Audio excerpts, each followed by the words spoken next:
आरोग्याच्या बाबतीत बोलायचं राहिलं तर अमरावती ही हनुमान व्यायाम प्रसारक मंडळ, श्री शिवाजी शिक्षण संस्था आणि शहरातील अन्य ज्या खेळाच्या जे संस्था आहेत, जे खेळाडू तयार करतात, राज्य पातळीचे, राष्ट्रीय पातळीचे, आंतरराष्ट्रीय पातळीचे, यांच्याकरता आज एक महत्त्वाचा संदेश आहे की अमरावती शहर आज मिनी मॅरेथॉन संपूर्ण अमरावती रस्त्यावर धावत आहे असं चित्र अमरावतीला बघायला मिळत आहे. आणि दरवर्षी सिटी न्यूज चॅनलच्या माध्यमातून आपल्यापर्यंत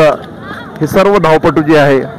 आपण बघत आहेत की अत्यंत म्हणजे लहान मुलीसुद्धा खूप उत्साहाने यामध्ये सहभागी झालेले आहेत. अमरावती शहराच्या इतिहासामध्ये ऐतिहासिक मिनी मॅरेथॉन 2025चे भव्य आयोजन अमरावती या ठिकाणी करण्यात आले असून यामध्ये विद्यार्थ्यांनी, खेळाडूंनी